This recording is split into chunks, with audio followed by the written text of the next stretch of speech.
بسم اللہ الرحمن الرحیم۔ السلام علیکم ناظرین، آج ہم ایک ایسے عظیم لمحے کی داستان سنیں گے جب اسلام کا نور ایک بہادر اور عادل شخصیت کی دل میں داخل ہوا۔ یہ واقعہ ہے حضرت عمر بن خطاب رضی اللہ عنہ کی قبول اسلام کا، جن کا ایمان لانا مسلمانوں کے لیے ایک عظیم خوشخبری ثابت ہوئی۔ آئیے اس ایمان افروز واقعے کو تفصیل سے سنتے ہیں۔ حضرت عمر بن خطاب رضی اللہ عنہ کا تعلق قریش کے قبیلہ بنو عدی سے تھا۔ وہ جسمانی طور پر مضبوط، بہادر اور عرب کے مشہور سرداروں میں شمار ہوتے تھے۔ اسلام کے ابتدائی دور میں وہ حضور صلی اللہ علیہ وسلم اور مسلمانوں کے شدید مخالف تھے۔ حضرت عمر رضی اللہ عنہ اسلام اور رسول اللہ صلی اللہ علیہ وسلم کے سخت مخالف تھے۔ ایک دن انہوں نے فیصلہ کیا کہ نعوذ باللہ حضور صلی اللہ علیہ وسلم کو قتل کر دیں گے۔ تلوار لے کر روانہ ہوئے۔ راستے میں نعیم بن عبداللہ رضی اللہ عنہ ملے، جو مسلمان ہو چکے تھے۔ انہوں نے حضرت عمر رضی اللہ عنہ سے پوچھا کہ کہاں جا رہے ہو؟ حضرت عمر رضی اللہ عنہ نے کہا، محمد صلی اللہ علیہ وسلم کو قتل کرنے۔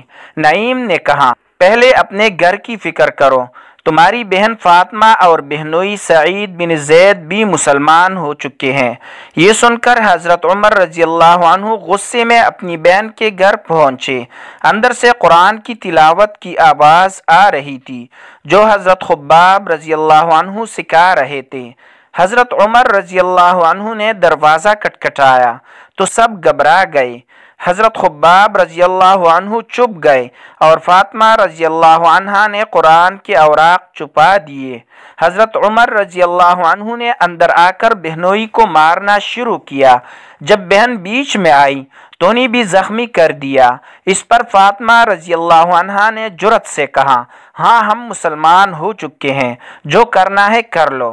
حضرت عمر رضی اللہ عنہ نے جب بہن کا خون دیکھا تو دل نرم ہوا اور کہا، وہ جو پڑھ رہے تھے مجھے دکھاؤ۔ فاطمہ رضی اللہ عنہا نے کہا، آپ ناپاک ہیں، پہلے غسل کریں۔ غسل کے بعد حضرت عمر رضی اللہ عنہ نے سورہ طٰہٰ کی چند آیات پڑھی۔ ان آیات نے حضرت عمر رضی اللہ عنہ کے دل کو بدل دیا اور وہ بول اٹھے، یہ کلام کسی انسان کا نہیں ہو سکتا۔ حضرت عمر رضی اللہ عنہ فوراً دار ارقم پہنچے، جہاں رسول اللہ صلی اللہ علیہ وسلم اور صحابہ رضی اللہ عنہم چھپ کر عبادت کر رہے تھے۔ دروازہ کھٹکھٹایا تو صحابہ رضی اللہ عنہم خوفزدہ ہوئے۔ حضرت حمزہ رضی اللہ عنہ نے کہا، دروازہ کھول دو، اگر نیکی کے ارادے سے ہے تو بہتر، ورنہ اسی کی تلوار سے قتل کر دوں گا۔ دروازہ کھلا۔ حضرت عمر رضی اللہ عنہ اندر آئے۔ حضور صلی اللہ علیہ وسلم نے ان کا کالر پکڑ کر فرمایا، عمر کب تک اسی حال میں رہو گے؟ حضرت عمر رضی اللہ عنہ نے کہا، یا رسول اللہ صلی اللہ علیہ وسلم، میں ایمان لاتا ہوں کہ اللہ ایک ہے اور آپ اس کی رسول صلی اللہ علیہ وسلم ہے۔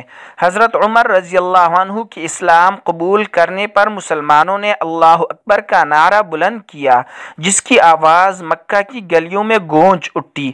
اس دن سے اسلام کو ایک نئی قوت ملی۔ حضرت عمر رضی اللہ عنہ نے اسی دن اعلان کر دیا کہ مسلمان اب چھپ کر نہیں بلکہ کھلے عام عبادت کریں گے۔ حضرت عمر رضی اللہ عنہ کی اسلام لانے سے مسلمانوں کو حوصلہ ملا اور کفار کی مخالفت میں کمی آئی۔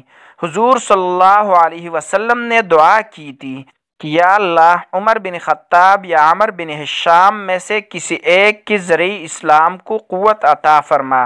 اللہ نے حضرت عمر رضی اللہ عنہ کو چن لیا اور وہ فاروق یعنی حق و باطل میں فرق کرنے والے کے لقب سے مشہور ہوئے۔